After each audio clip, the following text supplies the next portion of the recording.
सभी को नमस्कार, सत श्री अकाल, गुड मॉर्निंग। और आज का जो विषय है वो ये है कि जो हरियाणा रोजगार कौशल निगम है, जिसको HKRN के नाम से भी जाना जाता है, वहाँ पर लगभग 1.5 लाख प्लस लोगों को भर्ती किया गया है, लेकिन कॉन्ट्रैक्चुअल रूप में उनको कोई परमानेंट भर्ती नहीं दी जा रही है। डेली बेसिस पर नीड बेस्ड उनको वहाँ पे भर्ती किया गया। हरियाणा के लाखों युवा वहाँ पर एक बंधुआ मजदूर का काम कर रहे हैं, बंधुआ मजदूर के रूप में काम कर रहे हैं। उनको कोई PF की फैसिलिटीज़ नहीं है, कोई उनको मेडिकल फैसिलिटीज़ नहीं है, कोई उनका रिटायरमेंट बेनिफिट्स नहीं है, या जो भी एक सर्विस सेक्टर में चीज़ें होती है, कोई बेनिफिट्स उनको नहीं है। तो HKRN का जो ये मामला है, ये बहुत ख़तरनाक मामला है। इस पर सरकार को तुरंत संज्ञान लेना चाहिए और उन लाखों युवाओं की जो टेम्परेरी भर्ती है, जो उनको टेम्परेरी रखा गया है, हालांकि वो टेम्परेरी तौर पर जो भर्तियां की गई उनमें रिजर्वेशन का ध्यान भी नहीं रखा गया, या और भी जो बुनियादी सर्विस मैटर्स के जो नियम कानून कायदे होते हैं उनका ध्यान नहीं रखा गया। तो ये जो मुद्दा है, पंचकुला में इसका हेडक्वार्टर है, इस पर ध्यान देना चाहिए कि जो ये कौशल रोजगार निगम है हरियाणा का, निश्चित रूप से हरियाणा सरकार, मैं वहाँ के मुख्यमंत्री श्री नायब सिंह सैनी को गुजारिश करूँगा कि उनको तुरंत प्रभाव से रेगुलर किया जाए, परमानेंट किया जाए, और उनको जो उनके बेनिफिट्स बनते हैं, चाहे उनकी कैश इन लीव है, या उनकी जो मेडिकल लीव है, या जो उनकी फैसिलिटीज़ है, equal pay for equal work, Bharat के कॉन्स्टिट्यूशन में ये बात कही गई है, रूल ऑफ लॉ है और सभी के लिए एक समान है रूल ऑफ लॉ। तो इन चीज़ों पर ध्यान देना चाहिए विशेष रूप से। इसके अलावा RCT जो है, rural self employment training institute, जिसके बारे में कल भी मैंने बात की थी, उसके भी हज़ारों की संख्या में एम्प्लॉय ऐसे हैं, वो भी लगभग कॉन्ट्रैक्चुअल लाइफ ही जी रहे हैं। और मेरा तो ये मानना है कि पूरे भारत में जो कॉन्ट्रैक्चुअल, जो संविदा के आधार पर या जो एक आउटसोर्सिंग के आधार पर जो भर्ती किए गए हैं, उनको परमानेंट बनाना चाहिए, उनको परमानेंट नौकरी देनी चाहिए, परमानेंट उनको फैसिलिटीज़। कईयों की नौकरी 2 साल की हो गई है, 3 की, 5 की, 7 की, 10 की, 12 साल, 15 साल। तो ऐसे वो लगातार अपनी ज़िंदगी में एक, यूँ कहा जाए कि प्रॉपर एंजॉय या प्रॉपर वो उनको बेनिफिट नहीं मिल पा रहे हैं, जबकि वो जॉब कर रहे हैं, लेकिन जॉब का उनको बेनिफिट्स नहीं मिल पा रहा है। तो rural self employment training institute भी एक ऐसा ही डिपार्टमेंट है जो मिनिस्ट्री ऑफ रूरल डेवलपमेंट के अंडर आता है, MORD के अंडर आता है।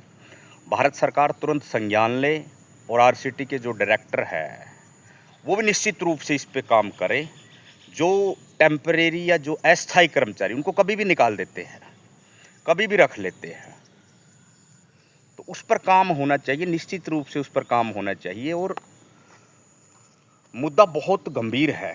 कल मैंने बात की थी कि स्थायी रोजगार क्यों नहीं मिल पा रहे, लेकिन कल बात थोड़ी सी रह गई थी, तो उस पर दोबारा मैं आज फोकस करना चाहूँगा कि जो ये ज्वलंत मुद्दे हैं, जैसे HKRN का मुद्दा है, हरियाणा कौशल रोजगार निगम का जो मुद्दा है, वहाँ पे लगभग 3 दिन से लगातार प्रोटेस्ट चल रहा है। कांग्रेस पार्टी प्रोटेस्ट कर रही है, दूसरी पार्टियां भी आ रही, शायद INLD भी आ गई। लोकल मुद्दा है, लेकिन ये जो लोकल मुद्दा है ये ग्लोबल कब बन जाए आपको पता नहीं लगता।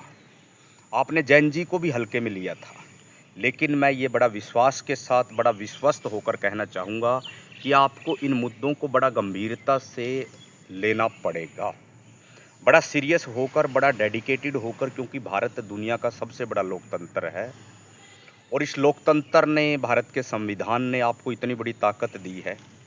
आपको मुख्यमंत्री बनाया है, आपको राज्यपाल बनाया है, आपको DC, DSP, या आपको पावर स्ट्रक्चर में हिस्सा दिया है। तो आपका ये बहुत बड़ा रोल बनता है, बहुत बड़ा आपका एक फ़र्ज बनता है, ड्यूटी बनती है कि आप जो HKRN है, हरियाणा कौशल रोजगार निगम, उसमें 1.5 लाख प्लस लोगों की जो भर्तियां आपने की थी, वो सारी कॉन्ट्रैक्चुअल है, अस्थायी तौर पर आपने रखा, नीड बेस्ड आपने रखा, डेली बेस आपने रखा कि वो अपने अधिकारों के लिए कहीं कोई बात न कर सके, लेकिन उनसे काम आप उतना ही ले रहे हो। ऐसा नहीं कि काम में कोई कमी है।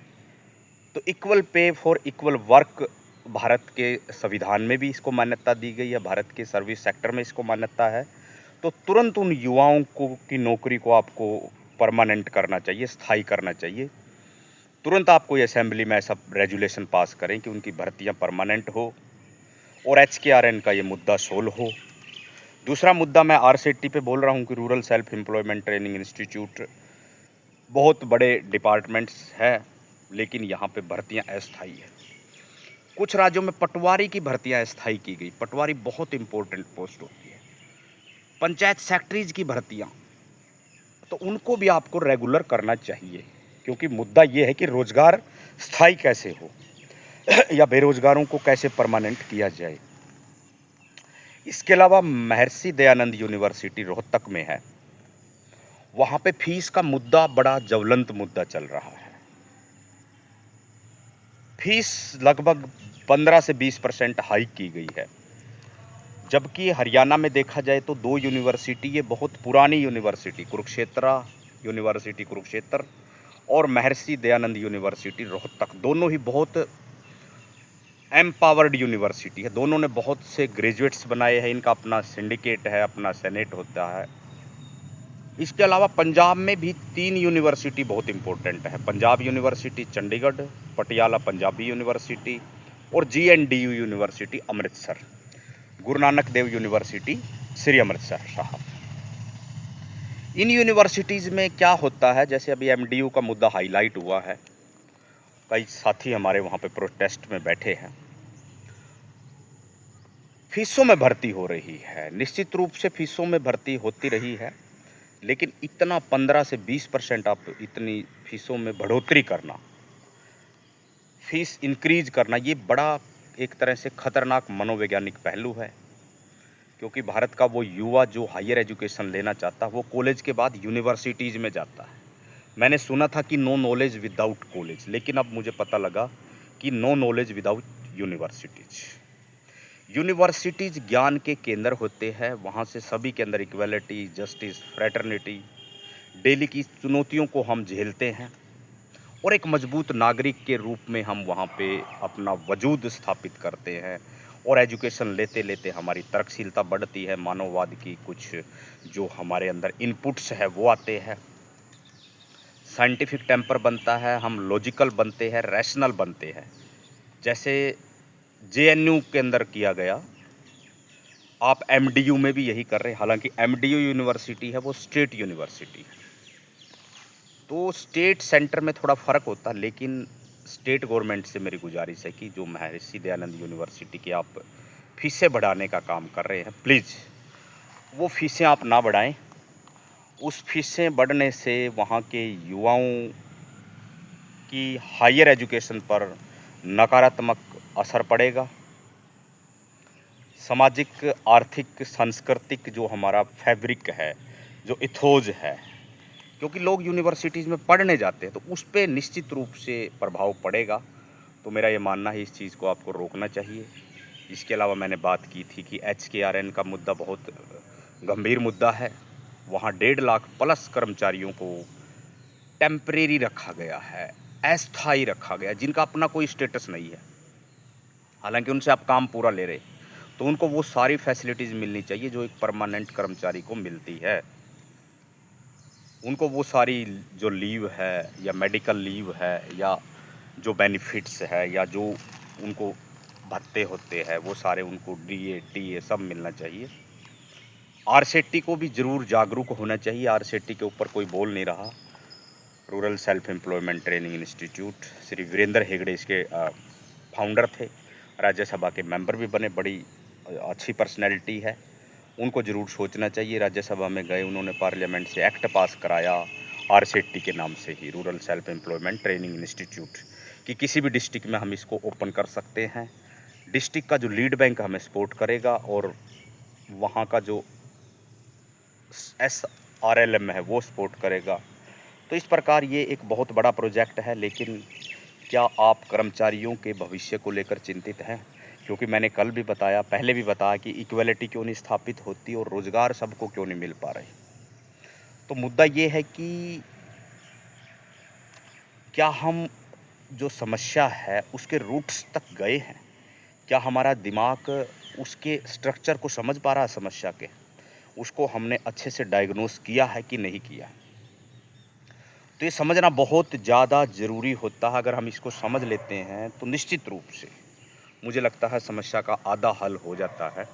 तो इन मुद्दों पे बात करनी चाहिए, क्योंकि कई बार क्या होता है, सरकारें सोई होती है, सरकारें जागती नहीं है।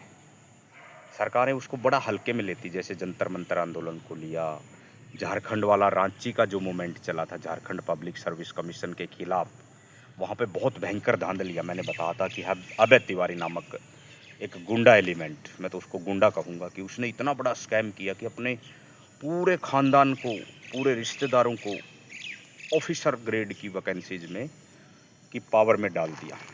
इतनी ज़बरदस्त उसकी सेटिंग का कमाल था। बाद में सरकार को पता लगा, सरकार सख्ते में आई, सरकार जागरूक हुई। तो सरकार को सोचना चाहिए कि कोई मुद्दा जो है उभर रहा है, जैसे महर्षि दयानंद यूनिवर्सिटी फीस में बढ़ोतरी है, बाकी सारी यूनिवर्सिटीज़ को भी देखना चाहिए।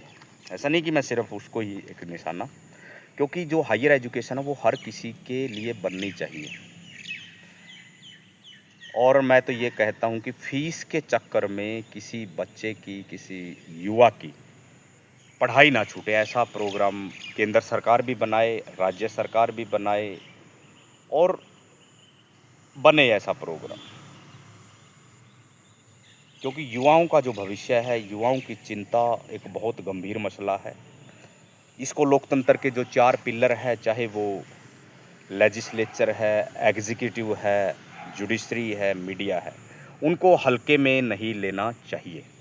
अगर वो इसको हल्के में ले रहे तो निश्चित रूप से देश की बुनियाद कमज़ोर होगी, देश का युवा कमज़ोर होगा, और युवाओं में देश के प्रति जो एक विश्वास होता है, ट्रस्ट, वो कमज़ोर होता है। युवाओं का मोरल डाउन आता है, उनका कॉन्फिडेंस डाउन आता है, उनकी जो एनर्जी है वो नेगेटिव बनती, उनका जो इंट्यूशन है, उनकी जो फ्रीक्वेंसी है वो नेगेटिव बनती है उनके सबकॉन्शियस में, क्योंकि सबकॉन्शियस उनकी सब्जेक्टिविटी बनाता है। उनके सबकॉन्शियस में अपने देश के प्रति, अपने पावर स्ट्रक्चर के प्रति गुस्से की भावना फैलती है। उनको जो देशभक्ति का जो शौक़ होता है वो कमज़ोर होता है, देशभक्ति का जो पैशन होता है वो कमज़ोर होता है। तो निश्चित रूप से बहुत बुनियादी मुद्दा है। मुश्किलें बहुत होती है, चुनौतियाँ बहुत होती है, लेकिन उनका समाधान हो जाता है। सरकारों को सोचना चाहिए, निश्चित रूप से सरकारों को सोचना चाहिए। और मेरा ये मानना है कि भारत में समानता भी स्थापित हो सकती है। समानता के ऊपर मैंने पूरा लेक्चर दिया था कि वर्ण व्यवस्था का जो आध्यात्मिकरण है, या जो हिंदू माइथोलॉजी का आध्यात्मिकरण है, बुद्धिज़्म का आध्यात्मिकरण है, जैनिज़्म का आध्यात्मिकरण है, या जो रिलीजन का पूरा एकदम तड़का लग जाना अध्यात्म के साथ,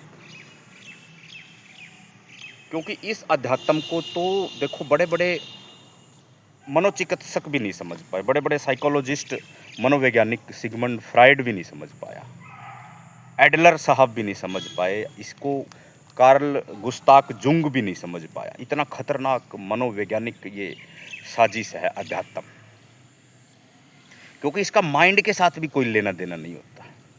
जो अध्यात्म होता है वो बड़ा इरेशनल होता है, माइंड से उसका कोई लेना देना नहीं, बस इंसान उसको फॉलो करता है। इंसान एक तरह से दिमागी रूप से पैदल हो जाता है। तो बात यहाँ दिमाग की नक्सली और दिमाग की पैदल की नहीं है, बात यहाँ पर रैशनल होने की है। भाई दिमाग में तो मिलियन ट्रिलियन सेल होते हैं, तो वो एक्टिव होते हैं, तो वो अपना रिजल्ट देते हैं, अपना काम करते हैं निश्चित रूप से। लेकिन अध्यात्म उससे भी ज़्यादा खतरनाक है, उसके बड़े अनलिमिटेड वो, क्योंकि लोग देखा देखी जो है, भेड़ चाल है, एक जनन कर लिया, दूसरा करेगा, तीसरा जन करेगा, चौथा जन करेगा। तो समानता कैसे स्थापित होगी कि जो इस चीज़ पर ज़रूर काम हो भारत के सभी राज्यों में, क्योंकि इस बीमारी की जो कॉन्ट्रैक्चुअल भर्तियों की शुरुआत गुजरात से हुई थी।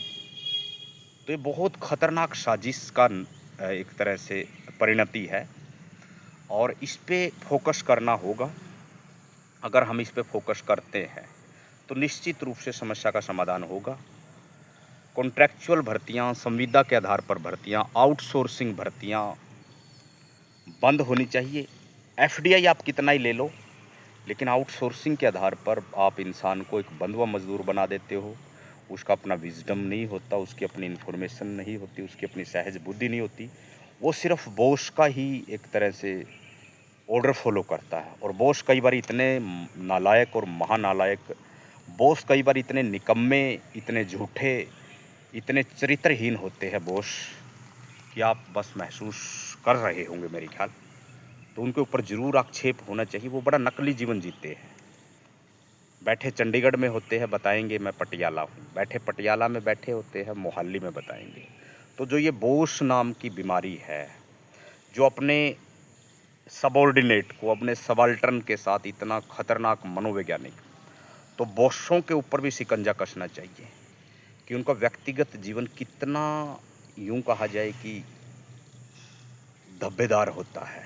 तो जो बोस नाम की बीमारी है, क्योंकि इस आउटसोर्सिंग परंपरा ने, और जब आउटसोर्सिंग वालों से बात करते तो वो कहते कि आप परमानेंट नहीं हो, आप सरकारी एम्प्लॉय नहीं हो, आपके कोई राइट्स नहीं है। तो इस चीज़ बीमारी को, चाहे वो HKRN में हो, चाहे वो RCTs में हो, रूड सिटीज़ में हो, बैंकिंग सेक्टर में हो, रेलवे में हो, लगभग हर सेक्टर में ये जो है बीमारी चल रही है। इवन जो प्राइवेट सेक्टर है वहाँ पे भी आउटसोर्सिंग, ऊपर से उनके 35,000 आते हैं और वो देते 20,000 है। तो 20,000 में क्या एक इंसान, पढ़ा लिखा इंसान, क्या तो अपनी ज़िंदगी चलाएगा। डेली के 600 रुपये पड़ते हैं, और क्या ही वो आगे लेके जाएगा। बहुत खतरनाक मनोवैज्ञानिक साजिश है ये। इसके ऊपर ज़रूर पार्लियामेंट को एक्ट बनाना चाहिए कि जो आउटसोर्सिंग है उन भर्तियों को ख़त्म करें, और जो आउटसोर्सिंग के आधार पर या कॉन्ट्रैक्चुअल के आधार पर जिनकी कोई 2 साल 3 साल की सर्विस हो गई है, उनको आप स्थायी रोजगार की व्यवस्था करें। और किसी भी स्टेट के पास इतना तो वो होता ही है कि वो मूल रूप से उनको परमानेंट भर्ती दे सकता है। तो इन मुद्दों को बड़ा जागरूकता के साथ आप सुन रहे हैं। मुझे लगता है ज़रूर इनका इम्पैक्ट होगा, प्रभाव होगा, और निश्चित रूप से मुझे लगता है कि व्यवस्थाएं बदलेंगी, व्यवस्थाएं बदलती रही है। बड़ी बड़ी रेवोल्यूशंस वर्ल्ड में आई है, चाहे वो फ्रेंच रेवोल्यूशंस है जो 1789 में आई, चाहे वो अमेरिकी रेवोल्यूशन है जो 1776 में आई। देखो, अमेरिका एक बोस्टन की घटना से आज़ाद हो गया 1773 में। बोस्टन की घटना घटी, उससे अमेरिका जैसा एक मुल्क जो उस टाइम बहुत कमज़ोर था, उसने ब्रिटेन के डोमिनियंस को मानने से मना कर दिया।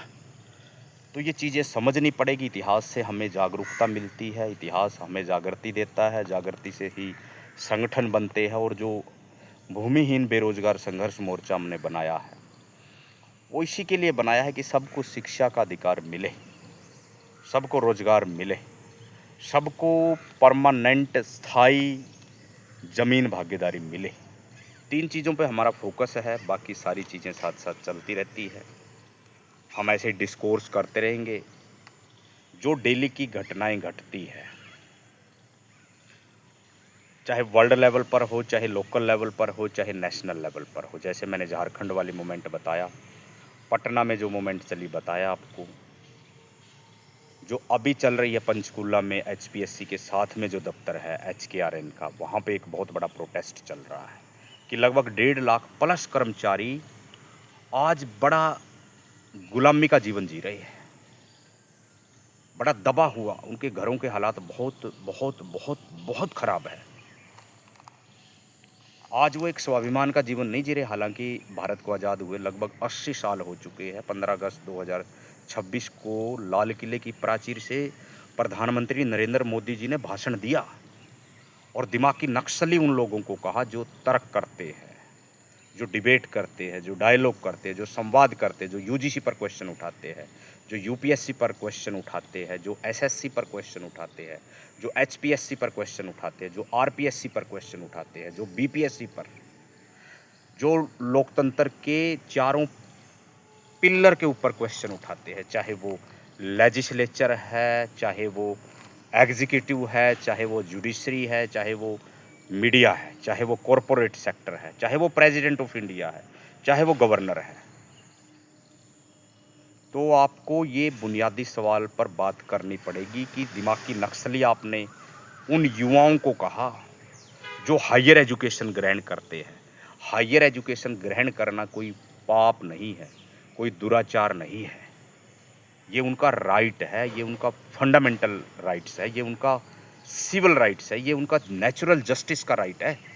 नेचुरल जस्टिस से आप मना नहीं कर सकते। उनको इच्छा है पढ़ने की, वो दास कैपिटल भी पढ़ेंगे, वो सोशल कॉन्ट्रैक्ट भी पढ़ेंगे, वो द मर्चेंट ऑफ वेनिस भी पढ़ेंगे, वो गोदान भी पढ़ेंगे, वो गबन भी पढ़ेंगे। वो गोबर की कल्चर से बाहर है, वो दिमागी रूप से पैदल नहीं है, वो दिमागी रूप से बहुत उज्जवल है, ब्राइट है, शार्पन है, बड़े लॉजिकल है, रैशनल है, वो कॉन्शियस पर काम कर रहे हैं। तो ये बहुत खतरनाक साजिश भारत में चल रही है कि भारत को दो भागों में बांट दिया है।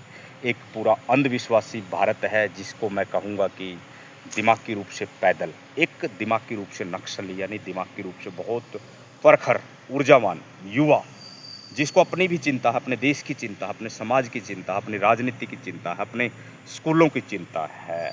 स्कूलों में सुधार आंदोलन चल पड़ा बहुत बड़ा।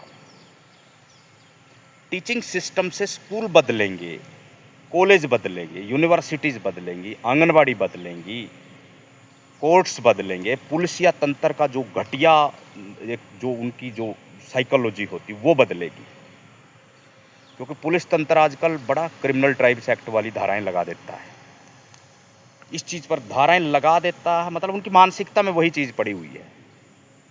तो इस चीज़ को हमें समझना पड़ेगा, पहचानना पड़ेगा, परखना पड़ेगा कि जो 2-3-4 मुद्दे करंट्स के होते, मैं उनको बहुत हाईलाइट करता हूँ बार बार। तो आप सुनिए, विचार मंथन कीजिए, और जो भूमिहीन बेरोजगार संघर्ष मोर्चा है उसको आप सांगठनिक तौर पर मजबूत बनाइए, उसको आप सेहत दीजिए। हमें आपके सहयोग की ज़रूरत है। मैं गुजारिश आपसे करता हूँ, मेरी पुरजोर आपसे अपील है कि आप ज़रूर हमसे जुड़ें। परिवर्तन निश्चित रूप से होगा। परिवर्तन प्रकृति का नियम है, परिवर्तन ज्योग्राफी का नियम है। ज्योग्राफी हमेशा बदलती रहती है, भूगोल बदलता है। जब जब हम इतिहास का विश्लेषण करते हैं, भूगोल बदलता है, राजनीति बदलती है, समाज शास्त्र बदलता है। पहले जो सामाजिक प्रक्रियाएं होती थी आजकल कमज़ोर हो गई है। पहले जैसे ज्वाइंट फैमिली कल्चर होता था, आजकल न्यूक्लियर फैमिली का दौर है। पहले लोग बड़ा सिंपल सूती खादी वस्त्र पहनते थे, लेकिन आज लोगों में रेडीमेड चीज़ें पहनने का बहुत बड़ा क्रेज़ है। जीन पहनते हैं, टी शर्ट पहनते हैं, टाई बेल्ट यूज करते हैं। तो ऐसे ही समाज बदलता है, लेकिन समाज की बदलने का जो मोड ऑफ प्रोडक्शन है, वो समाज बहुत धीरे धीरे चेंज होता है। ऐसा नहीं कि जो बातें मैं आपसे बता रहा हूँ ये पहले किसी ने बताई नहीं, बताई होगी। ऐसा नहीं कि मैं कॉपी नहीं कर रहा, मैं भी कॉपी करता हूँ। हर इंसान कॉपी करता है, लेकिन क्या आपने अपना कुछ वजूद निकाला कि नहीं? आपका कोई इंट्यूशन बना कि नहीं? या आप उन्हीं व्यवस्थाओं को लेकर, उन्हीं चीज़ों को लेकर आप लगातार चलते रहे? तो मैं ये बार बार कहता हूँ कि भारत दुनिया की सबसे बड़ी डेमोक्रेसी है। भारत के पास सबसे बड़ा लार्ज रिटन कॉन्स्टिट्यूशन है। लगभग 140 करोड़ हमारी आबादी है। लगभग 64 करोड़ हमारा लीगल वोटर है, जो वोट करता है, जो एमएलए एमपी बनाता है, जो सरकारें बनाता है, जो सरकारें गिराता है। तो उनको जागरूक होना चाहिए और उनको एक तरह से किसी भी वाद में फंस के नहीं रहना चाहिए, चाहे वो नक्सलवाद है, आतंकवाद है, जातिवाद है, वर्णवाद है। इन सब जितने भी ये इज़म है, इज़म कोई भी हो बहुत ख़तरनाक होता है। मैं हमेशा उनका विरोध करता हूँ। यानी इज़म तब बनता है जब कोई रेडिकल चीज़ या रेडिकल कॉन्सेप्ट बहुत एक्सट्रीम में चला जाए, इंस्टीट्यूशंस के रूप में बन के वो समाज को कमज़ोर करने लग जाए। तो उन सारी व्यवस्थाओं की मैं भर्त्सना करता हूँ, क्रिटिसाइज़ करता हूँ, विरोध करता हूँ। मैं किसी भी प्रकार के वायलेंस में विश्वास नहीं करता। पीसफुली वैचारिक क्रांति, क्योंकि विचार ही हमारा हथियार है और ज्ञान ही हमारी सरकार है, ये हमारा मेन मुद्दा रहा है भूमिहीन बेरोजगार संघर्ष मोर्चा का। शिक्षा, रोजगार, स्वास्थ्य की हम बात करते हैं, सबको स्थायी ज़मीन भागीदारी की बात करते हैं। और ये मुद्दा हमने उठाया है कि जो भी हमारे से कनेक्टेड होंगे, हर विधानसभा में हम चाहते हैं कि हर जो लीगल वोटर है उसको 2 एकड़ एग्रीकल्चर लैंड निश्चित रूप से मिले। और ये हो सकता है। जो भी हमारा वर्कर है, हमारा वोटर है, अगर हम वहाँ से जीतते हैं तो 10 मरले का रेजिडेंशियल आवास की उसकी व्यवस्था हम कराएंगे। तो 2 एकड़ एग्रीकल्चर लैंड का तो हमारा फंडामेंटल एक संकल्प है, मूलभूत हमारा संकल्प है कि ये आपको लेके ही देंगे, निश्चित रूप से देंगे। तो इन चीज़ों पर हम इसलिए आपसे बार बार बात करते हैं कि जब आप संकल्प को बार बार मथते हैं तो आपका सबकॉन्शियस बार बार उस पर काम करता है, बार बार काम करता है और वो संकल्प सिद्ध हो जाता है। तो ये हमारा मुख्य संकल्प यही है, अगर ये चीज़ हो जाती है तो। दूसरा जो संकल्प हमने कहा था, एक तो मैंने कहा कि ज़मीन भागीदारी में कैसे कि 2 एकड़ की एग्रीकल्चर लैंड उसको देंगे ही देंगे, 10 मरले का उसको मकान देंगे ही देंगे। सभी परिवारों में जो लीगल एलिजिबिलिटी रखता है उसको परमानेंट रोज़गार की व्यवस्था कराई जाएगी। अब जैसे मैंने आज मुद्दा उठाया कि HKRN का मुद्दा जो है, HKRN का मुद्दा जो है, हरियाणा कौशल रोजगार निगम का जो मुद्दा है, वहाँ पे 1.5 लाख प्लस कर्मचारी है। अब वो किसी के भाई होंगे, किसी के बेटा बेटी होंगे, किसी के बाप होंगे, किसी की माँ होंगी। उनके क्या हालात है आज, वो बंधुआ मजदूर का जीवन जी रहे हैं। कई कई महीने की उनकी सैलरी रुक जाती है और उनका जीवन बड़ा कॉन्ट्रैक्चुअल है, बड़ा अस्थाई है, स्थायी रोजगार नहीं है। तो उनकी व्यवस्था होनी चाहिए। RCT का जैसे मुद्दा उठा, मतलब हमारा फोकस है कि जो संविदा के आधार पर कर्मचारी है, चाहे कोई पटवारी है, चाहे कोई एक तरह से गार्ड है, चाहे कोई सिक्योरिटी गार्ड है, अगर वो कॉन्ट्रैक्चुअल है तो उसकी भी भर्ती पक्की होनी चाहिए। जो थर्ड पार्टी है, जो आउटसोर्सिंग एजेंसी है, उसका खात्मा होना चाहिए। वो अपनी किस तरह की यहाँ मैकाले मानसिकता बना रहा है, वो क्यों अपना एजेंडा सेट कर रहा है, वो बीच में क्यों इतना पैसा खा रहा है, पर मेंबर पर वो, पर कर्मचारी पर वो 10 से 15 हज़ार रुपये लूट लेता हर महीने।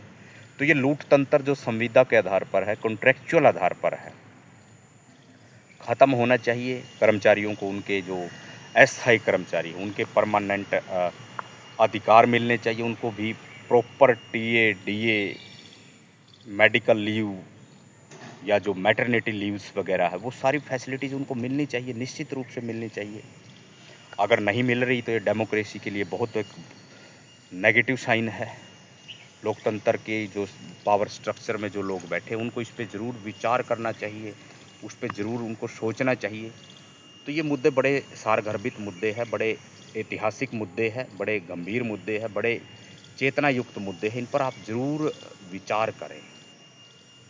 वैचारिक क्रांति आएगी। हमारा मुद्दा विधानसभा में भी उठेगा, ये मैं आपको निश्चित रूप से बता दूं कि जिस मुद्दे की हमने शुरुआत की है आज, HKRN का मुद्दा है, कि महर्षि दयानंद यूनिवर्सिटी का मुद्दा है, कि RCT का जो कर्मचारियों का मुद्दा है, कि जो हमने झारखंड वाला मुद्दा उठाया था, कि हमने जो जंतर मंतर वाला मुद्दा उठाया था, कि हमने जो पटना में BPSC में जो स्कैम हो रहे हैं वो मुद्दा उठाया था। तो ये मुद्दे विधानसभा में भी जाएंगे, लोकसभा में भी जाएंगे। कई हमारे भी MLA MP साथी हैं, उनके माध्यम से या तो और कई माध्यम इसके हो सकते हैं, उन माध्यमों के थ्रू भी ये चीज़ें जो है विधानसभा में जाएंगी, लोकसभा में जाएंगी और निश्चित रूप से इन मुद्दों पर काम होगा और काम होना भी चाहिए। तो ये जो एक बहुत ख़तरनाक मनोवैज्ञानिक जो एजेंडे या जो कॉन्ट्रैक्चुअल संविदा के आधार पर जो भर्तियां होती है, ये बहुत ख़तरनाक सांस्कृतिक डिक्लाइन पैदा करती है। कल्चरल डिक्लाइन डके पैदा करती है। इस चीज़ पर सोचना विचारना पड़ेगा। मैं युवाओं के साथ हूँ। हमारा संगठन युवाओं को लेकर ही आगे बढ़ रहा है। हम बहुत जल्दी स्कूलों में जाएंगे, कॉलेजों में जाएंगे, लोगों से राब्ता कायम करेंगे, वहाँ के जो एडमिनिस्ट्रेशन है, उसके बाद वहाँ के यूथ से हम बात करेंगे, जेन जी से भी बात करेंगे। कॉलेज यूनिवर्सिटीज़ में हम प्रोफेसर्स वीसी लेवल पर भी लोगों से बात करेंगे। और जो एजुकेशनल ट्रिब्यूनल है, उनके भी कई फैसले बहुत पॉजिटिव आ रहे हैं। वो भी बड़ा ओवरऑल डिसीजन देते हैं कि नेचुरल जस्टिस का इसको राइट है, आप इसके को ऐसे आप इसको ना सस्पेंड कर सकते, ना टर्मिनेट कर सकते। हालांकि कई बड़ी नकली और बड़ी गैर जवाबदेही वाली मैनेजमेंट्स बैठी है कॉलेजों में, वो बड़ा गैर वाजिब फैसले ले लेती है अज्ञानता के आधार पर। मैं तो उनको मूर्ख और इवन महामूर्ख और अज्ञानी कहूँगा। उनका अपना कोई स्टडी नहीं, अध्ययन नहीं है। कोई उनकी कान में फूंक मार दे तो वो वैसा वैसा करने लग जाती, जबकि उन्होंने ना कभी अध्ययन किया, ना उनके पास कोई डाटा है, ना डाटा एनालिसिस है, ना इन्फॉर्मेशन है, ना नॉलेज है। वो एक तरह से दिमागी रूप से पैदल है, सठियाए हुए बंदे हैं। उनको ज़रूर सोचना चाहिए कि आप कैसे किसी का फ्यूचर बर्बाद कर सकते हैं। आपको ये राइट किसने दिया है? तो इन मुद्दों पर मैं निरंतर बात करता रहूँगा। वर्ल्ड लेवल पर देखा जाए तो ईरान के हालात बहुत ख़राब है। ईरान के साथ हमारी सहानुभूति है। ईरान एक बहुत मजबूत देश रहा है अपने समय में, धार्मिक रूप से चाहे जैसा हो, लेकिन आर्थिक रूप से उसने बहुत तरक्की की थी। नेचुरल रिसोर्सेज वहाँ पर बहुत थे, रिफाइनरी बहुत थी वहाँ पे। लेकिन आजकल अमेरिका के एजेंडे में है। अमेरिका जो है पूंजीवाद को प्रोत्साहन देता है शुरू से ही। जब सेकेंड वर्ल्ड वार हुआ था, पूरा वर्ल्ड बाइपोलर हो गया था। वर्ल्ड दो विचारधाराओं में बट गया था, एक पूंजीवाद थी और दूसरा साम्यवाद थी। पूंजीवाद को प्रमोट अमेरिका करता था और अमेरिका के जो दोस्त या उसके जो कलीग्स थे वो करते थे। दूसरी तरफ यूएसएसआर था उस टाइम, रशिया आजकल है United state of Soviet Russia. तो 1991 में उसका जो है देश डिवीज़न हो गया था और वो कई भागों में बटा। तो कम्युनिज्म की हार हुई थी, साम्यवाद की हार हुई थी, पूंजीवाद की जीत हुई थी। उसके बाद अमेरिका ने बहुत तरक्कियां करी, पूंजीवाद फैला, तकनीकी सफलताएं हासिल करी, यूएनओ के परमानेंट मेंबर बने वो। भारत नहीं बन पाया, भारत की अपनी नाकामियां रही होगी या कुछ डिप्लोमेटिक लैक्यूनाज होते हैं, उन पर विशेष रूप से बात करेंगे हम कभी वक्त मिलेगा तो, कि जवाहरलाल नेहरू के अंदर क्या कमज़ोरियाँ थी, हमारी फॉरेन पॉलिसी में क्या कमज़ोरियाँ थी, या पंचशील कैसे कमज़ोर हो गया, या ये बुद्ध का भारत कैसे एक बुद्धू भारत बन गया। तो इन पर विचार करेंगे। नहीं तो आज हम यूएनओ के परमानेंट मेंबर होते और आज चाइना और ये जो यूके वगैरह है हमारे अंडर उसमें रहते, गाइडेंस में। तो इन चीज़ों पे विचार करते रहेंगे, मंथन करते रहेंगे। आईआर पर अभी मैं कम बोलता हूँ, इंटरनेशनल रिलेशंस पर ज़्यादातर मेरा फोकस हिस्ट्री पर होता है, सोशल फैब्रिक पर होता है, या जो सोशल प्रॉब्लम्स चलती है भारत में, चाहे वो अनएम्प्लॉयमेंट है, चाहे वो पॉवर्टी है, चाहे वो कॉन्ट्रैक्चुअल भर्तियों का मामला है, या यूनिवर्सिटीज़ की भर्तियों के मामले होते हैं। अब यूनिवर्सिटीज़ में कई डिपार्टमेंट क्या है, लोगों ने अपना कब्जा किया हुआ है कि भाई ये डिपार्टमेंट जो है फलां प्रोफेसर का है, अपनी ही उसको सेटिंग करनी, अपने ही जो उसके चहेते हैं उनको ही मलाईदार पोस्टें देनी। पहले असिस्टेंट प्रोफेसर बना देते हैं, एसोसिएट, फिर प्रोफेसर, और बड़ी बड़ी रेवड़ियाँ बांटने का काम भारत में चल रहा है। निश्चित रूप से बहुत खतरनाक साजिश है, और जो भारत का पढ़ा लिखा युवा है, यूथ है, उसका भविष्य गर्त में चला जाता है। इस चीज़ पर विचार करना होगा, मंथन करना होगा, तभी इक्वलिटी स्थापित होगी, तभी संविधान का राज पैदा होगा, स्थापित होगा, तभी रूल ऑफ लॉ लागू होगा कि कानून के समक्ष समानता और कानून के सामने सभी को समानता। तभी भारत में यूँ कहा जाए कि जो बेगमपुरा विचार है, सतगुरु रविदास जी कहते हैं कि ऐसा चाहूँ राज में जहाँ मिले सबन को अन्न, छोट बड़ सम बसे रविदास रहे प्रसन्न। तो उस विचार को बल मिलेगा, सच का राज स्थापित होगा, मानवतावाद स्थापित होगा, साइंटिफिक टेम्पर स्थापित होगा, लोगों में वैज्ञानिक चेतना आएगी, वैज्ञानिक तौर पर लोग सोचेंगे। भारत के अंदर इंडस्ट्री या इंडस्ट्रियल सिटी, अर्बनाइजेशन एक अलग चीज़ है। इंडस्ट्रियल सिटी बनेंगे, चाहे मतलब ऐसे ऐसे सिटी बनेंगे जैसे अहमदाबाद है, पानीपत है, भाई गुड़गांव है, फरीदाबाद है, नोएडा है, लुधियाना है, जालंधर है, रांची है। इस तरह के सिटी बसेंगे, बनेंगे, डेवलप होंगे तो फैक्ट्रीज चलेगी, मैन्युफैक्चरिंग हब बनेगा, एक्सपोर्ट बढ़ेगा। कोई भी देश कब विकसित होता है, कब मजबूत होता है, जब उसका एक्सपोर्ट बढ़े। और ये चीज़ मैंने बार बार बताई है कि 18वीं सदी तक भारत का लगभग 35% जीडीपी होता था। पूरे वर्ल्ड का लगभग 1/3 जीडीपी भारतीय उपमहाद्वीप का था। तो आज आपको देखना पड़ेगा कि देश हमारा बहुत कमज़ोर हो रहा है। केवल अर्बन नक्सली या दिमागी नक्सली या दिमागी पैदल कहने से काम नहीं चलेगा। मजबूत कदम उठाने पड़ेंगे, मजबूती के साथ आगे आना पड़ेगा। सामाजिक, राजनीतिक, आर्थिक, सांस्कृतिक, धार्मिक, मनोवैज्ञानिक, शैक्षणिक जो मोडस ऑपरेंडी है उसको समझना पड़ेगा। तब जाके भारत की सही समझ विकसित होगी, भारत के विकास की प्रक्रिया शुरू होगी। नहीं तो भारत आज भी एक देश बन रहा है, पूर्ण रूप से देश नहीं है। India a nation in making है।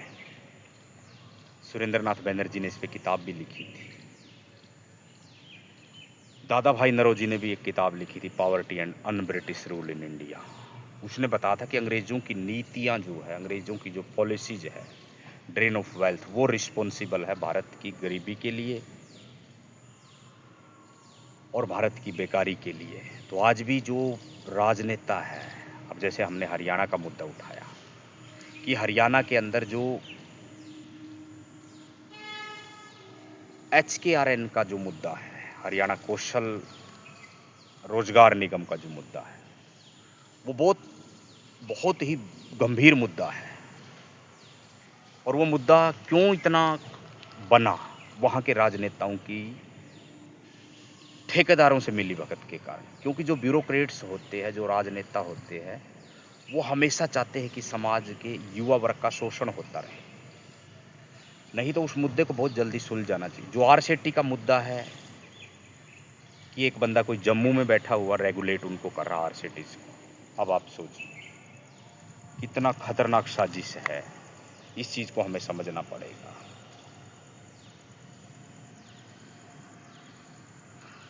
भारत के गवर्नमेंट कॉलेज है, भारत के जो प्राइवेट कॉलेज है या जो गवर्नमेंट एडेड कॉलेज है, वहाँ पे जो कॉन्ट्रैक्चुअल्स लोग भर्ती होते हैं 9 महीने के लिए, 10 महीने के लिए, उनके हालात बहुत बुरे हैं। वो भी एक तरह से दिहाड़ीदार की तरह ही है डेली।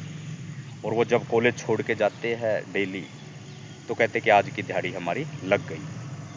तो देखो उनकी इतनी मानसिकता होगी, वो हमारे युवाओं को विचार दे रहे हैं, विचारों की आज़ादी दे रहे हैं, जिनकी अपनी बहुत समस्याएं हैं, जिनकी अपनी ईएमआई टूट जाती है, जिनके घरों में बैंक के नोटिस आ जाते हैं। तो मैं आप सभी को फिर सजग करना चाहता हूँ, जागरूक करना चाहता हूँ कि मुद्दा बहुत गंभीर है। और मैं आपको एक संकल्पबद्ध होकर कहना चाहता हूँ कि अगर हम निरंतर जागरूक रहे मुद्दों के प्रति, सामाजिक, आर्थिक, राजनीतिक मान्यताओं के प्रति और देश को जो कमज़ोर कर रही उन कुरीतियों के प्रति, तो निश्चित रूप से हम मजबूत होंगे। मेरी सहानुभूति झारखंड के स्टूडेंट्स के साथ भी थी, जंतर मंतर के स्टूडेंट्स के साथ भी, और जो कर्मचारी HKRN के सामने बैठे हैं, उसके दफ्तर के सामने जो आंदोलन चल रहा है, उनके साथ भी मेरी सहानुभूति है। मेरा तन मन धन का सहयोग उनके साथ है और बहुत जल्द ही मैं उनके बीच में भी जाऊंगा, अपने विचार भी रखेंगे और बात भी करेंगे, ऐसा मेरा पूरा विश्वास है। बहुत जल्द मेरी सहानुभूति महर्षि दयानंद यूनिवर्सिटी रोहतक के जो स्टूडेंट हैं जिनकी फीसों में वृद्धि कर दी गई, वहाँ के कुलपति महोदय को मैं कहना चाहूँगा कि वो अपना फैसला वापस ले। युवा आज बड़ी गंभीर चुनौतियों से गुजर रहा है। आपको हॉस्टल चार्जेज भी कम करने चाहिए, कैंटीन के चार्जेज भी कम करने चाहिए, क्योंकि बात युवाओं के भविष्य की है, युवाओं की शिक्षा की है, युवाओं के रोजगार की है, युवाओं के सिद्धांतों की बात है। तो उन पर काम हम तभी कर पाएंगे जब बुनियादी सवाल उनके हल होंगे। तो बहुत ज़्यादा मैं वक्त ना लेते हुए यही बताना चाहूँगा कि हमारा जो भूमिहीन बेरोजगार संघर्ष मोर्चा है, हर विधानसभा में, हर लोकसभा में हम ये बिल्कुल वहाँ पर खुलेआम प्रचारित करने जा रहे हैं कि अगर हमें सत्ता मिली, हम सत्ता में आए, तो निश्चित रूप से प्रत्येक वोटर को 2 एकड़ ज़मीन, एग्रीकल्चर लैंड, वो भी सिंचित ज़मीन, इरिगेटेड लैंड, और 10 मरले का मकान, आवास, मंत्रालय से बात चल रही है, तो उस पे हम ज़रूर एक आश्वस्त करना चाहते हैं उनको। और एक राजनीतिक विचार, ऐसा नहीं कि हम राजनीति कर रहे हैं, लेकिन लोगों को जागरूक कर रहे हैं। हम राजनीतिक विचार भी करते हैं, आर्थिक विचार भी करते हैं, क्योंकि विचार करना दिमाग की प्रक्रिया है, बेसिकली ये मनोवैज्ञानिक प्रक्रिया है। तो हम हर तरह की मानसिक गुलामी से लोगों को बाहर करते हैं। और मैं बताना चाहता हूँ कि फ़र्क नहीं पड़ता, मैं कहना चाहता हूँ कि फ़र्क पड़ता है अगर एक भी व्यक्ति शुरुआत कर दे तो। जैसे आपने वो जंगल वाला उदाहरण सुना होगा कि जंगल में आग लग गई, तो एक चिड़िया बार बार एक एक टपका पानी का उठा कर उसमें डालने लगी। तो पास में खड़ा कोई हाथी उससे पूछता है कि चिड़िया, आप ये क्या कर रहे हो? तो चिड़िया कहती कि मैं आग बुझा रही हूँ। हाथी उसको कहता है कि आपकी एक एक बूंद से क्या आग बुझ जाएगी? चिड़िया जवाब देती कि आग बुझे ना बुझे, लेकिन जब इतिहास लिखा जाएगा तो मेरा नाम जो है आग बुझाने वालों में आएगा, ना कि आग लगाने वालों में। तो इस प्रकार इस छोटी सी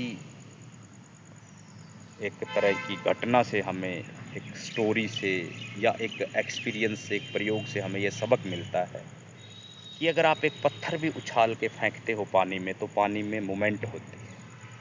और सामाजिक राजनीतिक प्रक्रियाएं मूवमेंट की तरह ही है, जन आंदोलन मूवमेंट की तरह ही चलते, मूव करते हैं, धीरे धीरे धीरे धीरे धीरे धीरे धीरे मूव करते हैं। तो ऐसे आपको एक जन आंदोलन के रूप में जागरूक बनना पड़ेगा, मजबूत बनना पड़ेगा, तार्किक बनना पड़ेगा। जो भी तानाशाही सरकारों के एजेंडे हैं, जो डंडे हैं, जो इनके झंडे हैं, उनको झुकाना पड़ेगा। क्योंकि हो सकता है अंग्रेज़ चले गए, लेकिन मैकाले मानसिकता यहाँ पर ज़िंदा है। क्योंकि मैकाले ने ये बात कही थी, मैकाले बहुत यूरोपियन कल्चर का माहिर व्यक्ति रहा है, कि मैं भारत में एक ऐसा वर्ग तैयार करके जाऊँगा जो अंग्रेज़ों की तरह सोचेगा, पहनना ओढ़ावा उसका अंग्रेज़ों की तरह होगा, कल्चर उसके एप्टीट्यूड अंग्रेज़ों वाले होंगे, शक्ल सूरत में वो भारतीय लगेगा। तो आज काले भारतीय गोरे अंग्रेज़ों से भी आगे जा रहे हैं। जब वे कॉन्ट्रैक्चुअल के आधार पर भर्तियां करते हैं, जब वे जंतर मंतर में स्टूडेंट्स के ऊपर हमले करवाते हैं, जब वे रांची के स्टूडेंट्स की मांगे बहुत उस टाइम मानते हैं जब उनको लगता है कि अब कोहराम मच जाएगा और झारखंड में एक बहुत बड़ा आंदोलन खड़ा हो जाएगा। तो आज का राजनेता बड़ा खतरनाक है, इस चीज़ को पहचानना पड़ेगा। हमें युवाओं की बात समझनी पड़ेगी। युवा हमारा भविष्य है। They are the nation builder, they are the opinion maker, they are the narrative builders. तो उनके बेस को समझकर, उनके शिक्षा लेवल को समझकर हमें बोलना पड़ेगा। और शायद इसीलिए भारत की सरकारें झुकी। भारत के जो शिक्षा मंत्री है धर्मेंद्र प्रधान, उनको बड़ा बेआबरू होकर इस्तीफा देना पड़ा।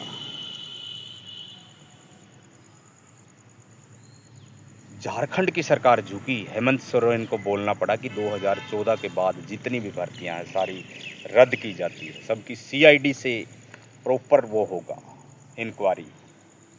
और स्टूडेंट्स की डिमांड तो ये थी कि सीबीआई से इंक्वायरी की जाए।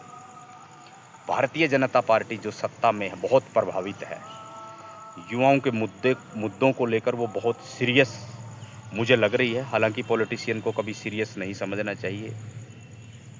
सरकारें सारी एक सी ही होती है, कोई फ़र्क नहीं होता। फिर कह दूं कि सरकारें सारी एक सी ही होती है। कांग्रेस ने भी वही किया जो आजकल बीजेपी कर रही है।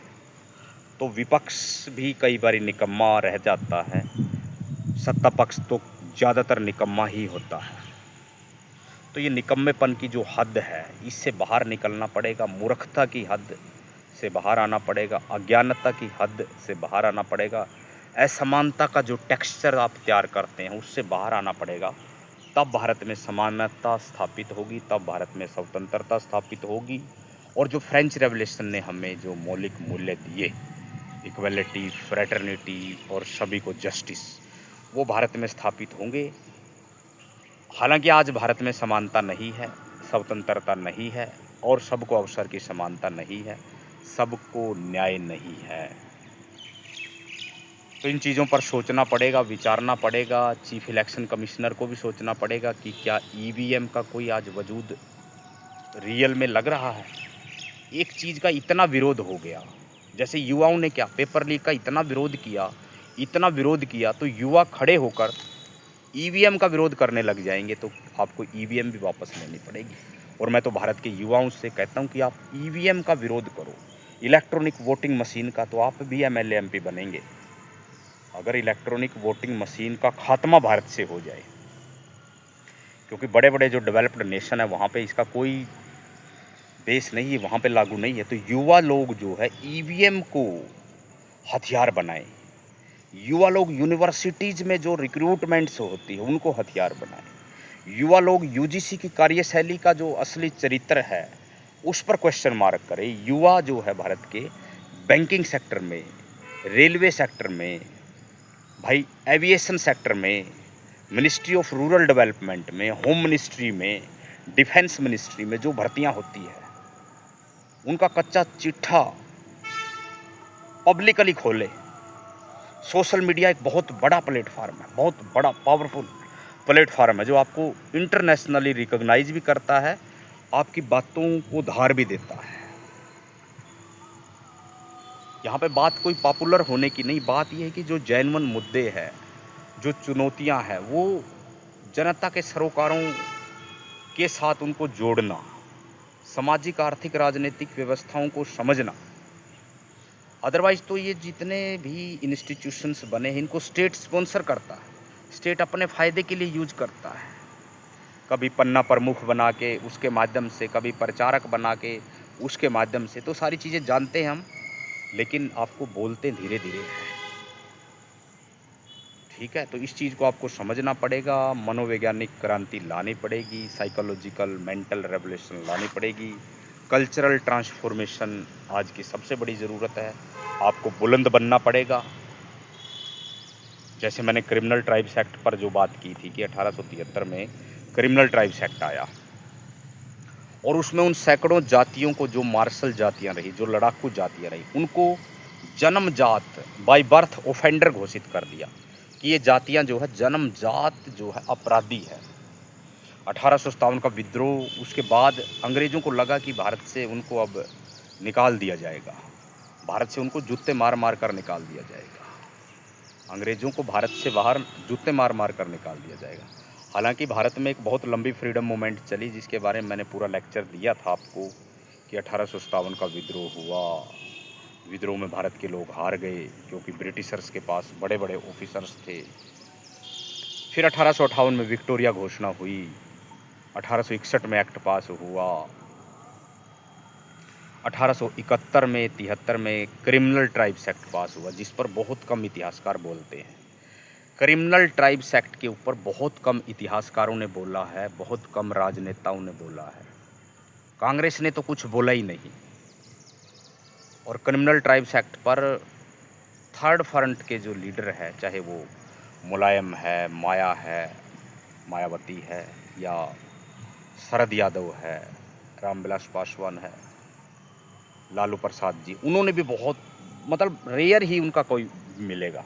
लेकिन मेरा ये मानना है कि हमारा ये बड़ा एक चुनिंदा मुद्दा है कि क्रिमिनल ट्राइब्स एक्ट की जो मान्यताएं आज भी भारत में भ्रमण कर रही है, आज भी भारत का जो पुलिसिया तंत्र है, उनके दिमाग में एक छवि जो बनी हुई है किसी व्यक्ति के प्रति, वो बहुत खतरनाक बनी हुई है। उसको हमें समझना पड़ेगा, पहचानना पड़ेगा, मुद्दों की समझ पैदा करनी पड़ेगी, इतिहास की समझ पैदा करनी पड़ेगी, हिस्टोरियोग्राफी को समझना पड़ेगा, पॉलिटिकल स्ट्रक्चर को समझना पड़ेगा, सिस्टम को समझना पड़ेगा, ज्योग्राफी को समझना पड़ेगा, कम्युनल टेंडेंसी को समझना पड़ेगा, पूना पैक्ट की जो खतरनाक साजिश है उसको समझना पड़ेगा, कम्युनल अवार्ड क्यों रिजेक्ट हुआ उसको समझना पड़ेगा। तो मुद्दा रोजगार का तो अहम है ही है, लेकिन जो मैंने बताया कि करंट्स में जो मुद्दे चलते हैं उन आंदोलनों को भी हम सफल बनाते चले। जैसे झारखंड का रांची आंदोलन सफल हुआ, जंतर मंतर में जो सीजेपी का रोल है या जो और साथियों का रोल बड़ा सक्सेस रहा, पटना में भी काफ़ी सफलता मिली, पंचकुला में एचपीएससी के साथ ही जो एचकेआरएन है, हरियाणा कौशल रोजगार निगम, मेरी पूरी उम्मीद है कि वहाँ की सरकार जागेगी, वहाँ की सरकार की नींद ज़रूर टूटेगी और वो उनको ज़रूर परमानेंट करेगी। महर्षि दयानंद यूनिवर्सिटीज़ में जो फीसों में वृद्धि की है, कुलपति साहब उस पर भी ज़रूर विचार करेंगे और वो फीस की जो वृद्धि है वो वापस ली जाएगी। कई छोटे छोटे संगठन वहाँ पर आंदोलन कर रहे हैं। हमारी सहानुभूति, हमारा पूरा सहयोग, साथ सहयोग उनके साथ है। पंजाब हरियाणा के जो गवर्नमेंट एडेड कॉलेज है या जो दूसरे कॉलेज है प्राइवेट, वहाँ पर जो अनियमितताएं चल रही है, वहाँ पे जो कॉन्ट्रैक्चुअल भर्तियाँ हैं या जो रेगुलर भर्तियाँ जो परमानेंट होती हैं, उनके साथ भी जो साजिशें होती है, उस पर भी सरकार ज़रूर कोई फरमान जारी करे। हालांकि जो मामले एजुकेशनल ट्रिब्यूनल में होते हैं, हाई कोर्ट में होते हैं, वो बड़ा विजडम के साथ वहाँ के जज उन फैसलों को देखते हैं। लेकिन मेरी यही गुजारिश है कि रोज़गार का मुद्दा अहम होना चाहिए, शिक्षा का मुद्दा अहम होना चाहिए, सबके लिए ज़मीन का मुद्दा अहम होना चाहिए और इन मुद्दों को दबाने के एंटीथीसिस के रूप में आप जो दूसरे मुद्दे ला देते हैं कई बार कि ये दिमागी नक्सली है, ये दिमागी पैदल है, या ये अंधविश्वासी है, या ये और मुद्दे आ जाते। कई बार कंगना रनावत का मुद्दा आ जाता है कि उसने ये कह दिया, कई बार बाबा रामदेव का मुद्दा आ जाता है कि वो ये कह रहा है। तो इनसे थोड़ा सा बाहर आना पड़ेगा और ये मानसिकता बहुत गलत है। मीडिया को भी जागरूक होना पड़ेगा, उसको प्राथमिकता के आधार पर देखना पड़ेगा कि हम we are the opinion maker. Media का बहुत बड़ा रोल है। मीडिया जो दिखाती है सोसाइटी उसको फॉलो करती है। कहते हैं ना, media is the mirror of society. Media समाज का दर्पण होती है। मीडिया समाज का दर्पण होती है। समाज में जो दिखता है वही मीडिया दिखाती है। ऐसा होता था। लेकिन मीडिया में कई बार क्या होता है कि जिसका खाना उसका गाना, ये बात आती थी जब हम हिंदी लिटरेचर पढ़ते थे। तो पृथ्वीराज रासो एक बुक लिखी है जो पृथ्वीराज चौहान के बारे में दिखाती। तो उस टाइम जो लेखक होते थे, कवि होते थे, उनके बारे में मान्यता थी कि वो जिसका खाए दाना गाए उसका गाना, या जिसका खाते थे उसका गाते थे, ऐसी मान्यता थी। क्योंकि तानाशाही होती थी सरकारों में, दिल्ली सल्तनत का रूल था, मुग़ल एम्परर थे। अबुल फजल अब अकबर के गीत गाता रहा सारी ज़िंदगी। अलबरूनी जो है सारी ज़िंदगी वो उस टाइम के जो सुल्तान थे उन्हीं के गीत गाता रहा। उसके अंदर एक समझ विकसित नहीं है। हालांकि कई जगह अलबरूनी बड़ा ऑब्जेक्टिवली भी बोला है, ऐसा नहीं कि पूर्ण रूप से मैं उसको ब्लेम कर रहा हूँ। लेकिन किसी भी इतिहासकार के लिए, कवि के लिए पूरा ऑब्जेक्टिव होना बड़ा मुश्किल होता है, सब्जेक्टिव वो रहता है, ऐसी मेरी मान्यता है।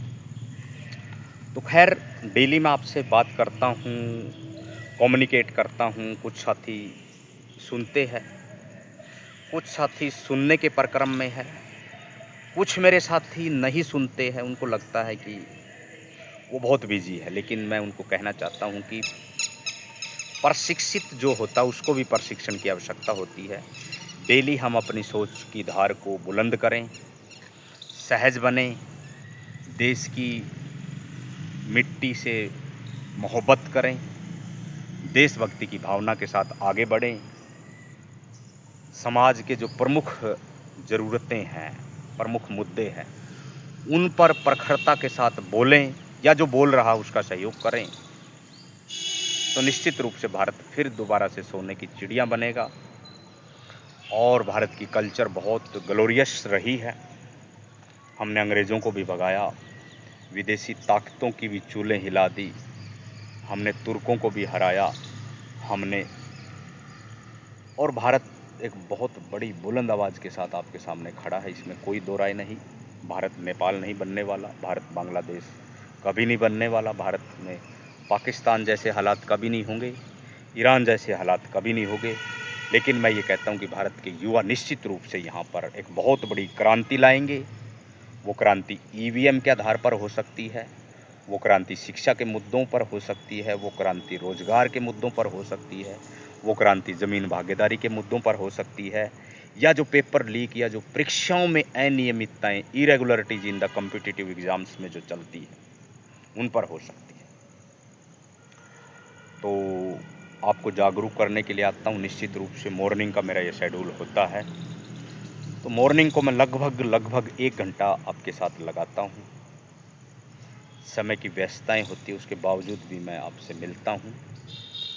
लेकिन फिर भी मैं कहता हूँ कि कोई भी व्यक्ति इतना व्यस्त नहीं होता कि वो समाज के अंदर जो डेली ज्वलंत बातें चल रही हैं उन पर अपने विचार ना रखे या उन पर अपना संवाद कायम ना करे।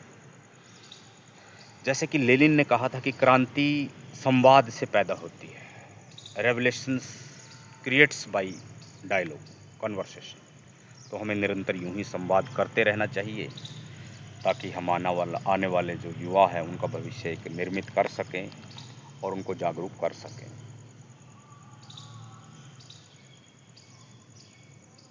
तो आप सबने सुना, इसके लिए आपका बहुत बहुत धन्यवाद। आज मैंने मेन जो आपको ब्रीफिंग किया, आज का जो मेरा टीचिंग पैटर्न रहा वो ये था कि मैंने HKRN का मुद्दा अहम रखा, मैंने HPSC का मुद्दा अहम रखा, मैंने RCT का जो मुद्दा है, rural self employment training institutes, जहाँ पे हज़ारों की संख्या में कर्मचारी कॉन्ट्रैक्चुअल है, उनको परमानेंट करना चाहिए, निश्चित रूप से करना चाहिए। मैंने महर्षि दयानंद यूनिवर्सिटी का जो फीस का मुद्दा है वो रखा, पंजाब हरियाणा के कॉलेजेस में जो भी कॉन्ट्रैक्चुअल्स हैं उनको परमानेंट करना चाहिए। जो गेस्ट टीचर है, पटियाला में बहुत बड़ा आंदोलन एक चलता रहा है कि जो गेस्ट टीचर है पिछले 10-15 सालों से जो काम कर रहे हैं उनको परमानेंट करना चाहिए, निश्चित रूप से उनको परमानेंट करना चाहिए।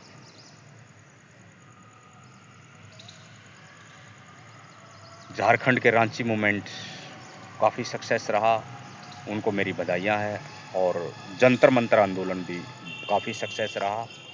और धर्मेंद्र प्रधान भी आज पछता रहा होगा कि काश मैंने, क्योंकि ये कैबिनेट मिनिस्टर होते हैं, उसके पास इतनी पावर्स होती है, लेकिन पावर को यूज करना, रेगुलेट करना, ऑपरेट करना या पावर को डिस्ट्रॉय करना, वो तो व्यक्ति की इंडिविजुअल प्रतिभा पर निर्भर करता है।